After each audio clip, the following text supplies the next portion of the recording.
G'day there, Ragnar. Welcome to this episode, mate. Really appreciate you taking the time to have a chat and let's get stuck into it. So welcome to the show. Hey, Daniel. Thanks for having me here. So happy to be with you virtually in Australia. It is nice and early for you, late for me. So as time zones do, pretty used to, well, especially here in Australia, doing some weird hours for this type of thing as well. Now, for the people that are watching and listening, tell us a little bit about yourself, what you're doing, and also a little bit of history about where you've been and what you've been working on. Yes, I am living here in the middle of Germany. So some people say it's the middle of nowhere. So it's center of Germany, north of Frankfurt. I'm living here with my family, one wife and 3 kids. Sorry, this was, oh my God. Where am I running into it? So 3 kids. And I'm working in the Microsoft field since 2007. So I joined Microsoft with the acquisition of Fast Search. Mm-hmm. Maybe somebody knows, what Fast Search is. It's the search engine who's powering SharePoint and also now doing great stuff around the Viva parts and also Viva topics. And so I was joining Microsoft with the Fast Search acquisition in 2007. Then I was there in different roles, like I was a SharePoint architect, SharePoint consultant, then moved into bpost and Office 65. Then I was a customer success manager for Office 65 and Yammer, then moving into a channel lead role for the E5 suite, and then left Microsoft 4 years ago. And now I'm working at Quest here in Germany. I'm responsible for the partners in the German-speaking region, Germany, Austria, Switzerland, and the Benelux, Belgium, Netherlands. And I'm also an MVP Office Apps and Services, like you are. You are, and you're doing, and you're putting out a lot of content on the different channels as well, which has been really, really interesting. And one thing that caught my attention recently was a tour that you've been on around Germany, the hybrid, or you called it the hybrid work tour with Microsoft. Yeah, it's officially called hybrid work tour.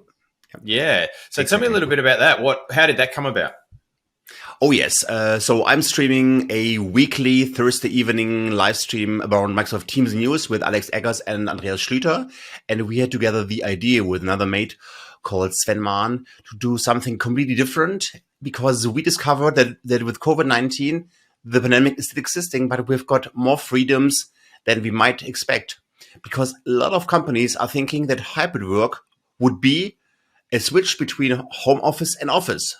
And we said, no, there is more freedom. Hybrid can also mean that you work remotely from everywhere. So not only home office versus office. And then we said, okay, let's do the following and inspire the world or inspire Germany, whatever, to work differently and do our live stream show in vans. So spending 1 week in caravans and cruising from Hamburg down to Munich and do our live streams and our evangelization around Teams and Viva and all the good around the modern workplace in a caravan. And then we pitched this idea to Microsoft, to marketing, and they said, listen, that's exactly our focus topic. Hybrid work is key. It's the most important topic in 2021. So let's sponsor this tour. And then they invested money, and we also got a film crew who was filming us while we were on the tour. And it was just amazing. So it was definitely the highlight of the year for me. Yeah, that would have been amazing. Now, you're right, though. Hybrid work does have, I guess, people have a preconceived idea of what hybrid work means. And definitely when you say hybrid work, people automatically think you're either in the office or you're at home. And that's what hybrid work is. But exactly. It's a lot more than that. Now, one question. Are you all still friends after a week together? That's a great question. It was a very intensive week. So actually, before we started, I thought, okay, it's going to be nice, kind of a bit of working and vacation and hanging around with the friends. But it was more intensive and more work intensive than I thought. So we were literally doing our morning previews around 8 o'clock. And then we jumped in our cars and we were driving to a new city. The driving was always like 4 hours on highways and German autobahns. And then we had like half an hour of lunch break, and then we jumped into customer on-site meetings and customer on-site workshops. And then we had the workshop time, and then at 3 o'clock, our webinar started, and we had webinars, as I said, around Viva and meeting apps of Teams and so on. So we did official Microsoft webinars. And then when everything was over, we had to organize our community meetups, because every single evening we were inviting our community for a get together, inviting for sandwiches and beer. And then in the evening we were live streaming. So every day ended at, I don't know, 11, 12 o'clock. So it was very intense, Long days, also exhausting, but so much fun. And here you And- get a little bit of idea what hybrid means, because we also had on-site workshops at real customers and also streaming about these workshops. Yeah, and what are some things? What are some things that you learnt by now? Have you done that type of work before? Been fully hybrid like that in other roles or anything like that? No, I'm very experienced in home working. You know, I'm working in my home office, I think, since 2008. So really a very intensive home office experience. And thanks to COVID-19, I'm stuck here in this home office since 2 years. So I haven't seen my colleagues. I haven't been to my office since February last year.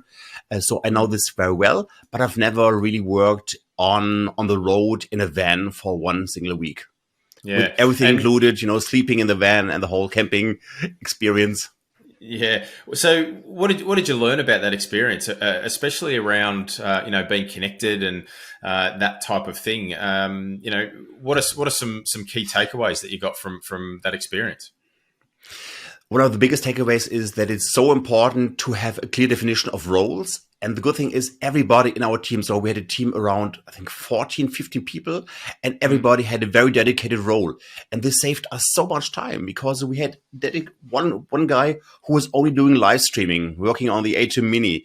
The other guy was only doing, the other guy was doing videos and photos. A third guy was doing the whole video cutting things. We had one lady to organize the logistics and catering. And this and all the definition of roles were clear. And that means for us, when we were doing the live stream every evening, then it was for us so relaxing, because we could completely focus on our interview guests, on our people who were joining us, the community meetups. And we didn't have to care about the video streaming and technical details. We were just sitting in our camping chairs and doing interviews. And that was relieving, that was relaxing, because others were doing the job, which we usually always did when we did our live streams. Because in our home office, we always take care about everything. And here we could split up in different roles. So that was one thing which went extremely well. What about pain points? Things that maybe didn't work as well as expected. I mean, internet connectivity, all of that type of thing. Obviously very, very important to hybrid work. How did you manage all of that side of things? Okay, yeah. So we had a professional agency traveling with us, and they had things like LTE. How do you call it? LTE, a repeater, and things. And they had 6 different SIM cards. So, if there is no coverage for one single vendor, then they could switch to another SIM card. Yeah, right. So technically, everything worked fine. We didn't have an issue. We had some minor issues, which was my fault. I made one mistake at the gas station and pulled the wrong gas into it. So these were some minor things which happened on my side. And then I had to bring the caravan into the garage. But technically it worked really well.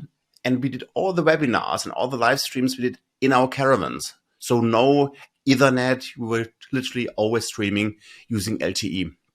Yeah, but it's so important to have very experienced people on the machines.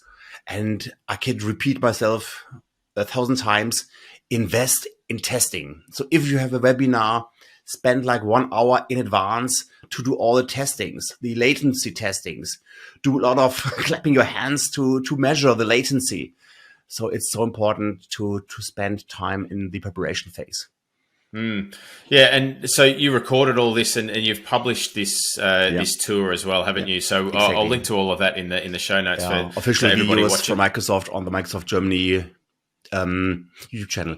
And another aspect which we usually don't talk about, but I would like to share it here with you, Daniel, is what I found extremely fascinating is that we had a kind of working microcosmos who was extremely agile.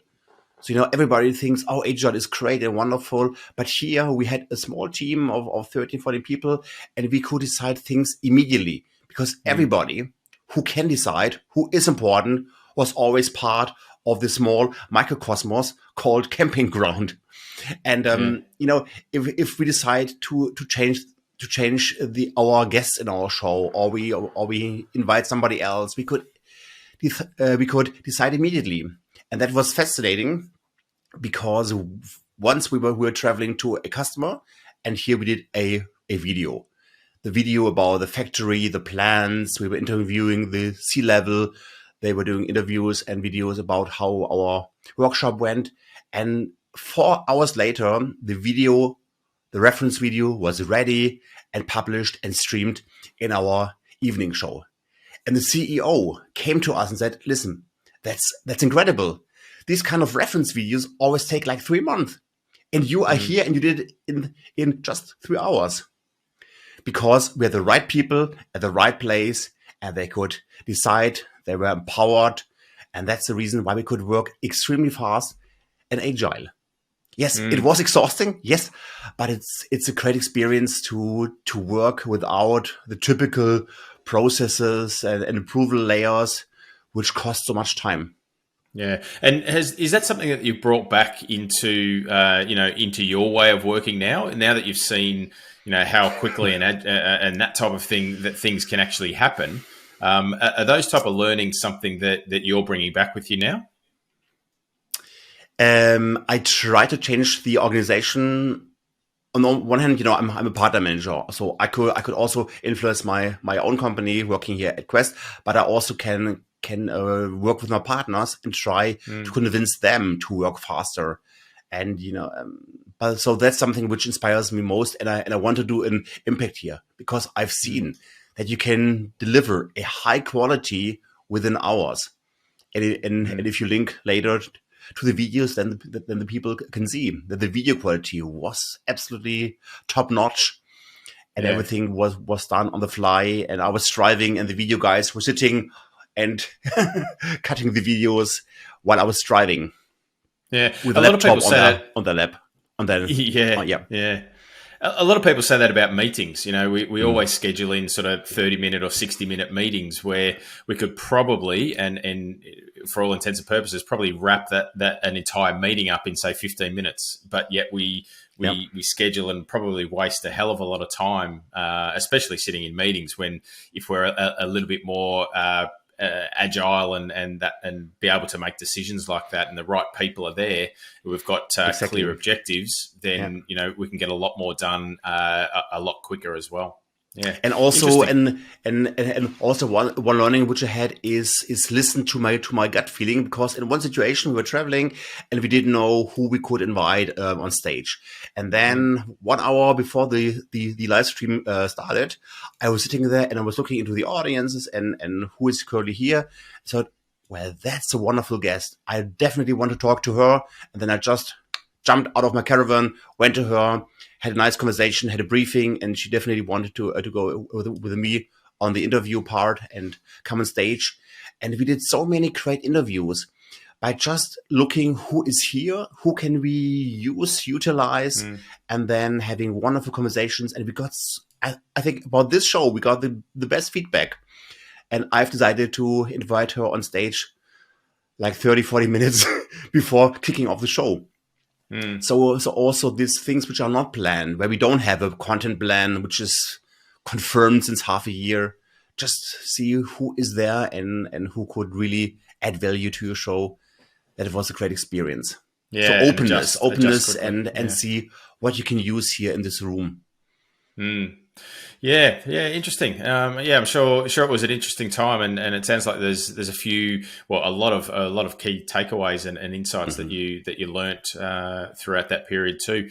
Now let's change tact a little bit. Now, one of the areas that you have done and continue to do a lot of work in, from my understanding, is around tenant to tenant migrations. Now, what I'm seeing is, especially in the business landscape, is a lot of mergers and acquisitions and those type of things happening now as well. And this is where, tenant to tenant migrations are really important in that entire process.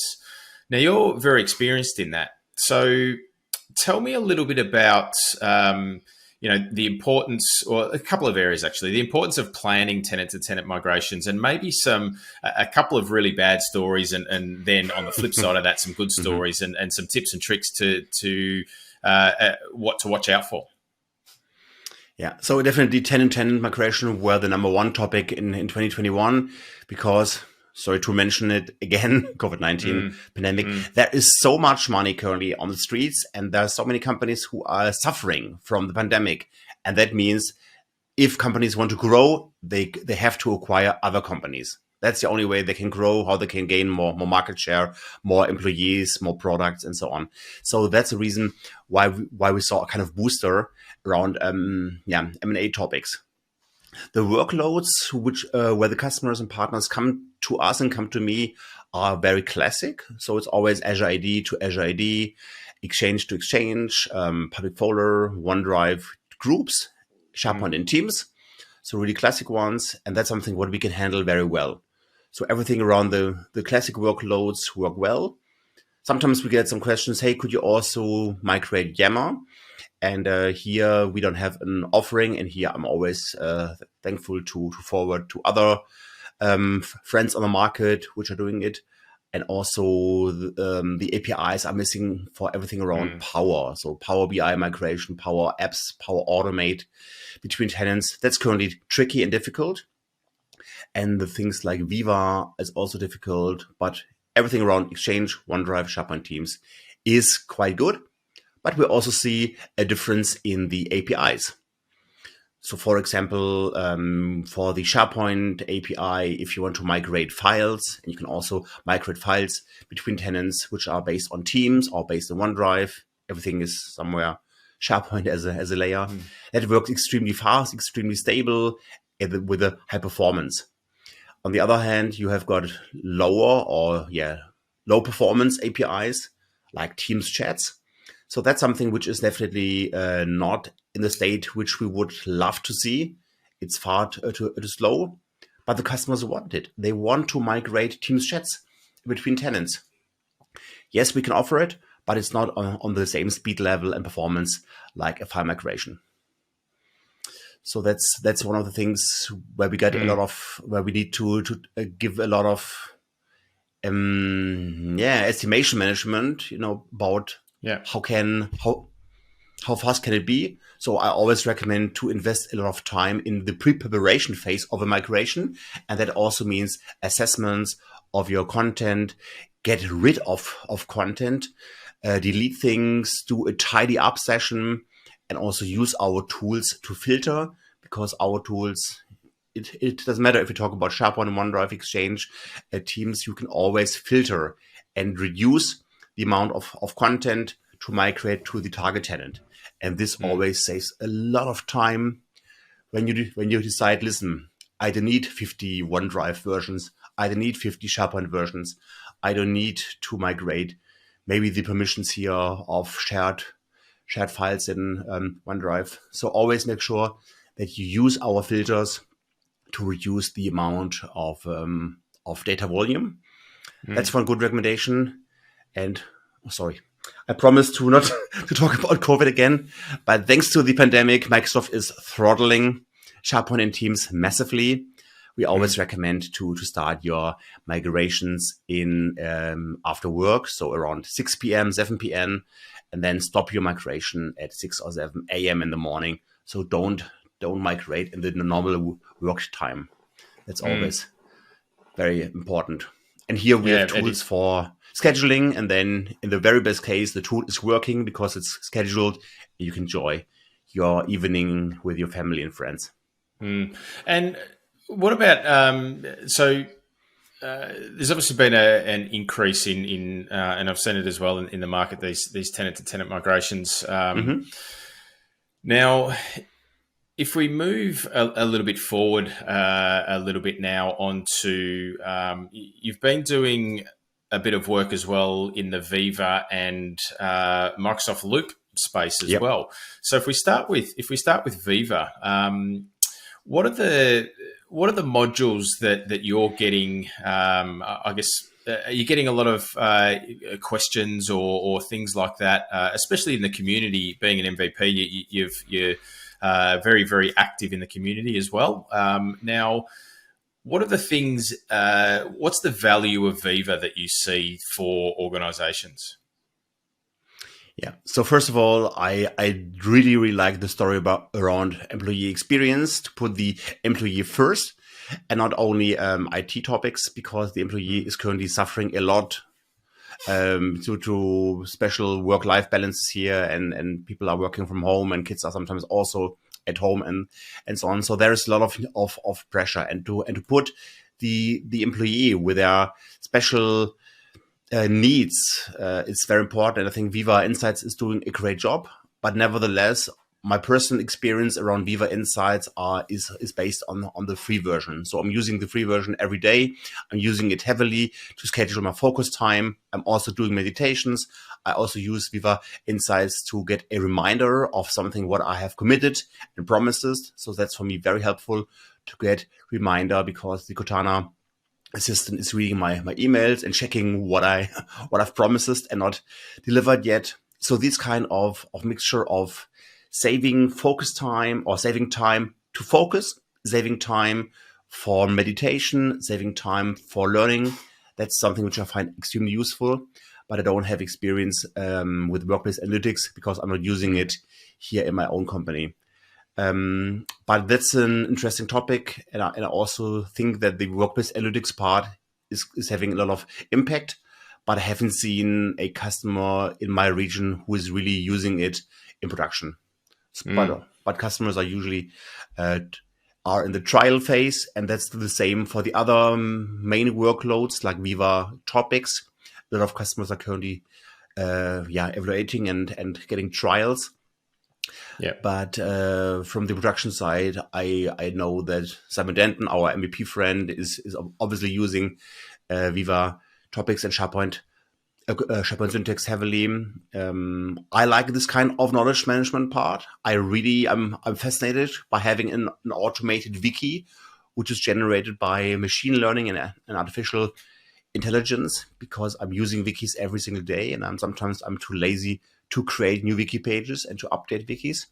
So this philosophy of let the AI and the machines generate wikis is just perfect. And now I would like to see more more value here, and more also combinations with other tools. Yeah, and obviously Viva Connections is something that's a very hot topic at the moment. Bringing, you being a SharePoint guy as well, bringing that SharePoint experience inside of Microsoft Teams now is I guess increasing the adoption of this intranet, I guess, as well. Microsoft Teams, as you're well aware, is oftentimes the place where people start their day. They spend a lot of time in Teams.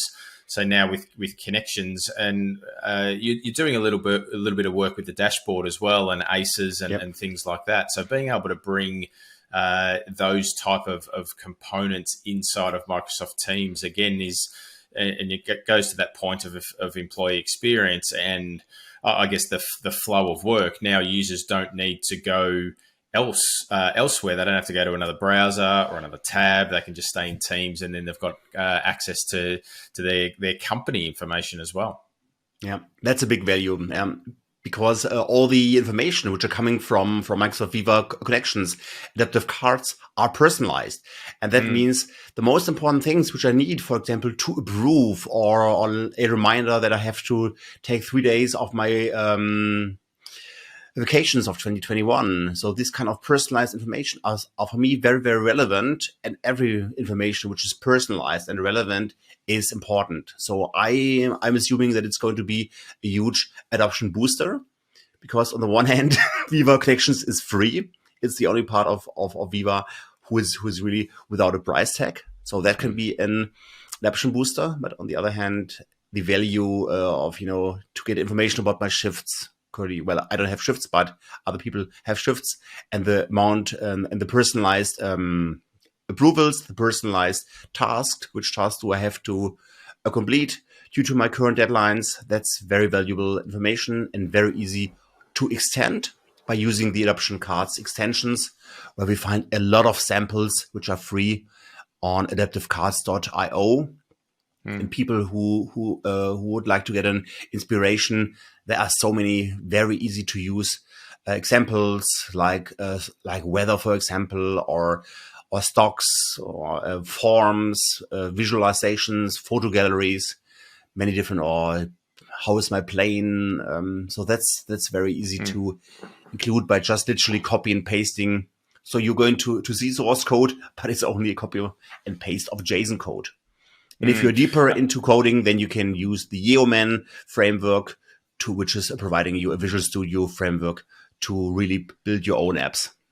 I think Viva Learning as well is going to be an interesting one of the really key modules here as well, being able to not only bring external learning third-party applications in, like LinkedIn Learning or Microsoft Learn or Pluralsight or things like that, but being able to use your own SharePoint environment to house all your internal training and learning materials, being able to connect Viva Learning to that repository as well, I think is going to provide a ton of value there.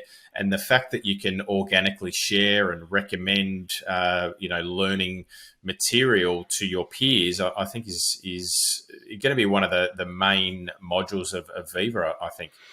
Exactly. That works extremely well. I was first a little bit disappointed when I saw Viva Learning for the first time because I saw that you can only add one single SharePoint link. But then I saw that this link goes to a SharePoint repository, which can have many different subfolders or different SharePoint list items. And that's now better because so you only link to the SharePoint content repository and then just add more items. So that's very promising because then you have a consolidation of different SharePoint knowledge sources of different SharePoint sites. So like cross-site sources. And I'm a big believer and I'm very fascinated about a company culture where people are creating content in a grassroots environment, that people are not only waiting for marketing or compliance to create official videos and official trainings, but also saying, listen, I have knowledge and I would like to create a training nugget. I'm going to do a screen recording. I'm going to record a meeting and just upload it in Viva Learning. So I believe that the companies are going to be more intelligent in the future, are more resilient in the future when they're sharing the knowledge based on videos bottom up. I think also to that point, I was talking to an organization not that long ago, actually, that they launched, it's on a similar topic, but they launched an intranet during the pandemic. So that they already did have an intranet, but the governance around that was, fairly locked down. It was almost top-down approach, and people didn't have a lot of ability to share their own content. But they implemented during the lockdown period an intranet, but kept it fairly open. So the governance around the content creation was deliberately left fairly open, so people could share their own stories, share their wins, and share things that they're doing at home or things like that. And what actually happened was people started to connect with other people across the organization in ways that they didn't beforehand. So their entire culture inside the company, the way they communicated, the way they interacted with each other, and even the way that they started to collaborate in work actually improved drastically while they were all separated and while they were working in all different parts of Australia. They actually started to improve that during a lockdown period, which was very interesting. And I can see a similar thing happening here with Viva Learning, as you said. People are going to be able to create their own content, create their own tips and tricks and how to do things. And I think it's only going to improve that type of culture inside of organizations. Yeah, and that would be a huge change. Actually, we could always do it using Microsoft Stream. There is no way why we could not upload more content into stream. But the thing which I don't get into my head is, why is nobody using stream as a search portal? I'm using YouTube every single day, a couple of hours, and I'm searching for content on YouTube. I've never done it really on stream. So stream is always for me a place where automatically my recordings are going to be stored, and I can publish them. Also, but it's never a place where I really get inspired. Like really using serendipity parts where I see, okay, listen, I'm watching a lot of videos in this style, and then I get recommendations. What else could I watch? It doesn't work. So it is definitely not satisfying regarding the search experience. And here Viva Learning can do a lot better job, and maybe also inspire regarding podcasts, because technically we could upload PowerPoints, we could upload MP4 and also audios, MP3s, audios. And Microsoft currently doesn't offer a podcast solution. And I love podcasts. I spend really a lot of time listening and also producing podcasts. And here we don't see a solution from Microsoft. And maybe Viva Learning can also boost podcasts a little bit more. What are your thoughts here? I think, absolutely. I mean, what and you might see this as well. A lot of people consume content in many different ways. Whether it's reading, some people like to read, some people like to listen, some people like to watch. So being able to remove that sort of friction for people and give them content in a format that they want to consume. So it might be a CEO update, or traditionally, and it still happens, and I'm sure you see it too, CEOs send out emails. So it might be a weekly email that people receive.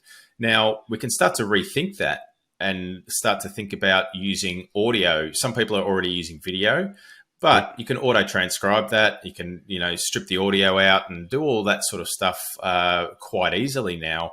And you could use a platform like Viva Learning to actually distribute that in those formats, while still having the text version as well. So you kind of can now fairly easily remove that friction and allow people to consume that information the way that they want to consume it.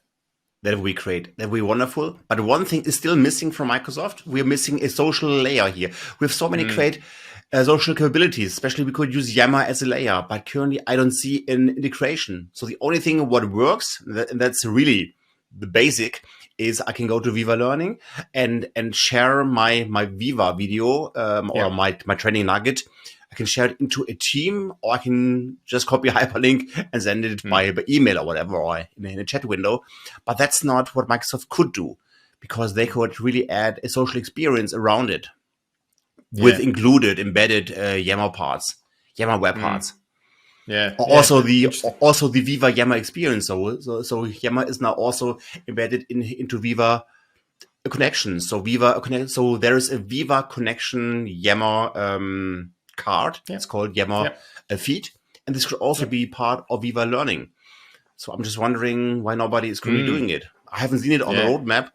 No, neither but have I. That's something I'm a strong believer in social learning, because sometimes you are learning something which is difficult, and then you need to have a social conversation with your peer group or with other people in your team or from other departments around digesting the content and really learning it and reflecting. And then learning happens. So learning is only successful if you have enough time to digest, and that works perfectly in groups. Because otherwise it's just consumption, and consumption can be like, okay, you just go to a fast food store, you eat a lot in 5 minutes, and then you feel bad because it's just too much content in today's time. And that's not the way how learning really works. Yeah, interesting. It'll be interesting to see how that evolves over time as well. Now, what about this new app that was recently announced at Ignite called Microsoft Loop? Give me your thoughts on Loop. Give me what's your elevator pitch? A Loop is actually a tool which helps to create rich text format elements where you can collaborate together. If you don't have the time for example, to open a shared OneNote, to open a shared wiki. So you want to collaborate on something very, very easily and very quick, like a table, like a bullet points, task lists, where you also want to mention people.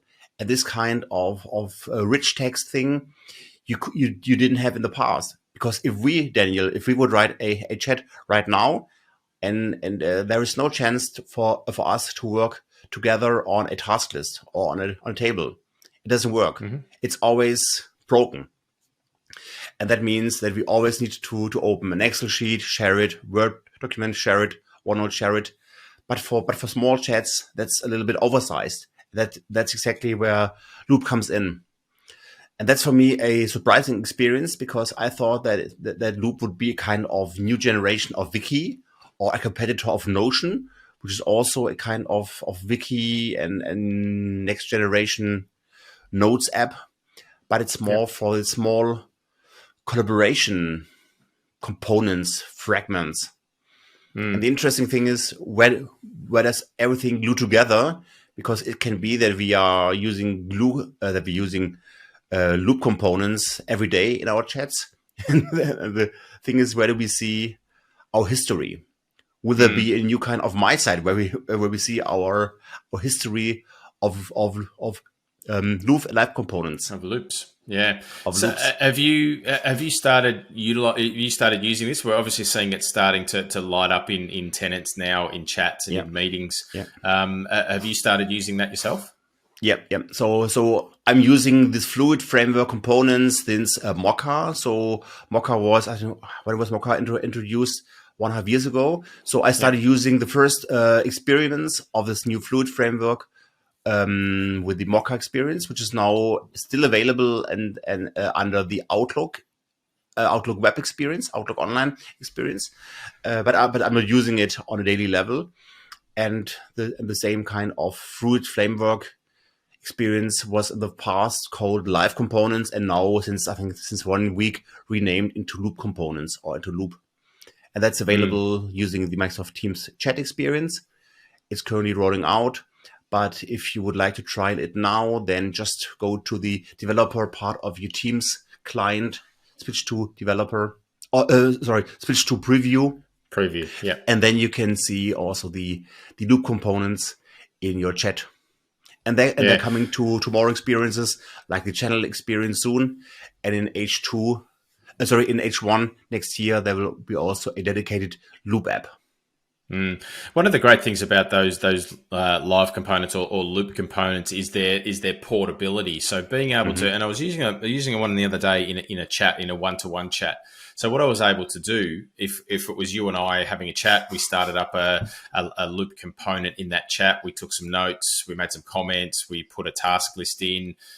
We might have put a table of pros and cons or something like that, but it was just you and I. But then we needed to collaborate with somebody else around the things that we had inside that loop component.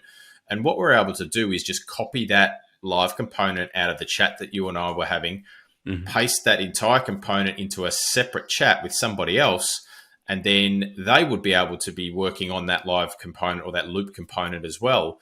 But still, you and I would see that in live, and they would and that third party would have access to that component. So that type of portability, and that's going to extend to different workloads.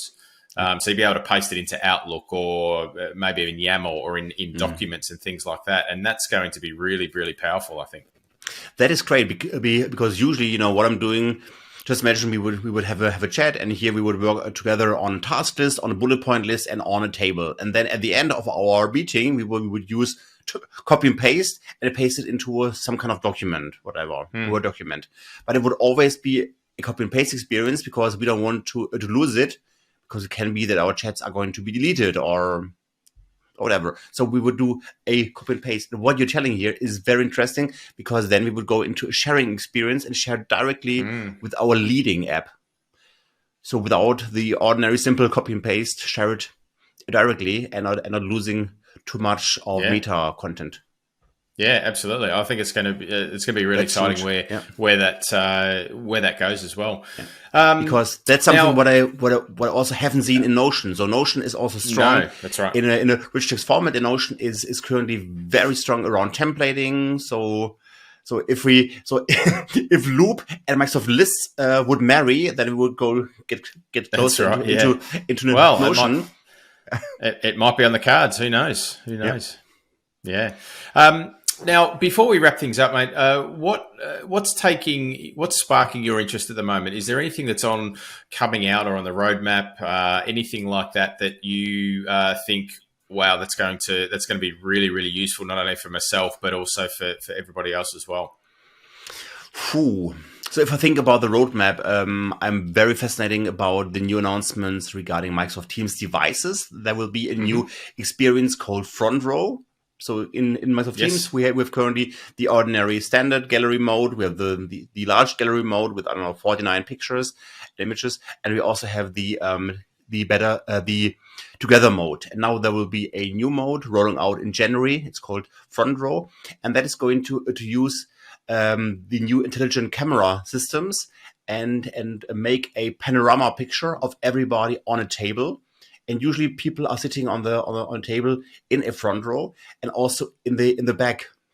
And if people are sitting in the back, sometimes they are not visible because they are hidden or just too far away from the camera. And this front row mode is going to cut people into different boxes and slices and chunks, and then putting them together in a nice experience where they are on one single level, or how do you say it, or layer. So they are equal. So it's an equalization of people of frontal faces, because in real life in the meeting room they are sitting in distances. That's going to change a lot to make people more visible who would be actually visible, who would be less visible in the meeting room. And I love the topics around the whole diversity inclusion topics, where people who are maybe a little bit more silent or always sit in the back of a table get more visibility and more presence in the meeting, because especially in hybrid work it's so important that everybody is heard and not only the people who are sitting next to the microphone and next to the camera. That's so important. Yeah, that's speaking to a number of people over the last couple of weeks. That's actually been one of the main things that are coming out. That is coming out that that people are really interested in seeing how that actually works and operates. So, that. Did you say that's coming in January? Is that where it's slated? Exactly. Yeah, yeah. But it's also but it's only available, as far as I know, currently for Microsoft Teams room experiences. So a normal Microsoft Teams desktop user will not be able to use it. So you need a MTR to get it running. Yeah, and then MTR on Windows and MTR on Android both. On Android too, yeah. Interesting. Yeah, very good. All right, now as we wrap things up, mate. As I said at the top of the show, you're doing and you're putting out a lot of content. You've got your own podcast and you've got your own channels that you push your content out. So for everybody watching and listening, look, I highly recommend that you reach out to Ragnar on his social channels. I will post these in the show notes as well. But tell us where we can find you. Yes, just put my name into the search engine, then you will find me.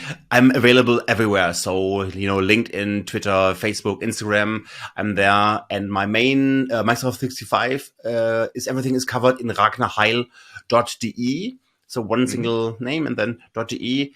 And my headset blogs are at ragnar.blog. So these are my two blogs. So everything around Microsoft is at ragnarheil.de, and the other parts of my life, blogging about headsets and cameras in general, Ragnar.blog. And happy to answer your questions and to engage with you and connect, also using, as I said, LinkedIn, Twitter, and so. Yeah, excellent. And I'll link to all those places in the show notes so everybody can get in contact with you there. So once again, mate, appreciate you taking the time so much, for having a chat. It was an interesting chat. Good topics there. So thank you very much.